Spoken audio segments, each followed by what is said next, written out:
सिलचर पैतृक जमीन पर अवैध कब्जे का आरोप। सिलचर के मधुरबंद इलाके के मजमूदार परिवार ने कराड़ पाड़ क्षेत्र में अपनी पैतृक जमीन पर अवैध कब्जे का आरोप लगाया है।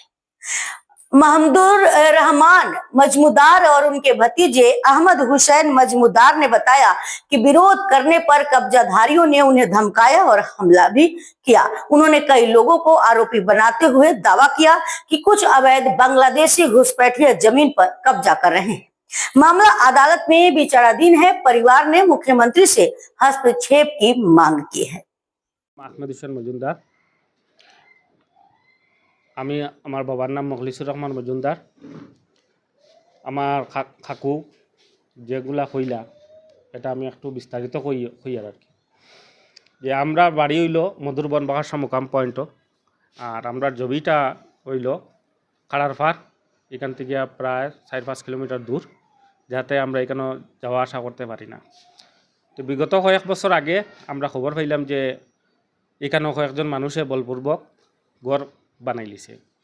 তো আমরা এটা জানার পরে তারা এখানে আমরা যোগাযোগ করলাম তারার লগে, যে তোমরা এখানে আমরা জমিন ওখানে ঘর বানাইলা। তখন তারা এটা কয় যে তারা এটা জমিগুলা কিনছে বা তারার জমি ওইরকম কয় আর কি। তখন আমরা বিচারের মাধ্যমে চাইলাম যে ওটা জিনিসটা শেষ করার, কিন্তু দেখা যায় বিচারি যখন আমরা লইয়া গেলাম তখন তারা বিচারক বোয়ার তো কোনো জও নাই, কোনো কথাও হয় না। আর আমরা যখন যাই তখন আমরা উল্টা মানে মানে মারপিট করার চেষ্টা করে বা কোনো ধমকি দেওয়ার চেষ্টা করে, কারণ আমরা তো আর মারপিটের মানুষ না। তো যার কারণে আমরা চাইছিলাম যে তারার লগে একটা বইয়া মীমাংসার মাধ্যমে চেষ্টা করতাম, কিন্তু শেষ তো তারা করা তাই না।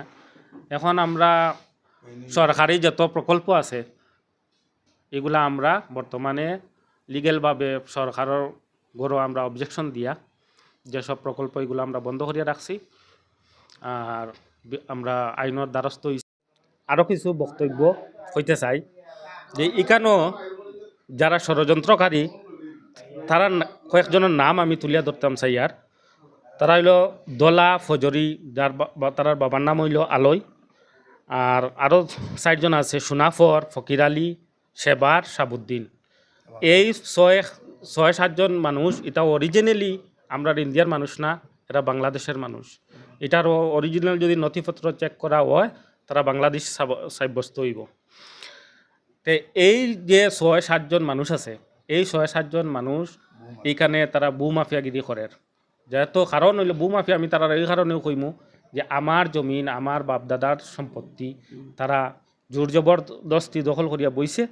আর যে বিগত দিনে আসামের মুখ্যমন্ত্রী মাফিয়াদের বিরুদ্ধে যেভাবে কঠোর পদক্ষেপ নিয়েছিলেন, জমি কিনলেইল এটাও বুঝতে পারলাম না, তবুও কইছি তোমরা যদি দলিল থাকে তাহলে তোমরা দলিল সহ করো, আর আমরা দলিল মানে জমি ছাড়ি দিম। এরপরে সরকারি যতগুলা প্রকল্প আসলো এগুলোর মধ্যে আমি দরখাস্ত করছি যে এই যেমন কি সরকারি গড় না দেওয়ার লাগে, পিএইচই না দেওয়ার লাগে, ইলেকট্রিসিটি বোর্ডের আপত্তি করছি না দেওয়ার লাগিয়া। তো এটা নিয়ে তারা রাস্তাঘাটে গালিগালাজ করে এবং আমার মানুষকে ফাইলে জুলুম অত্যাচার করে। আর এখানেও আমি জমির মালিক, আমার ওপর মাফিয়া। তাতে যা আমার দারো আছে এ বিস্তারিত হইব।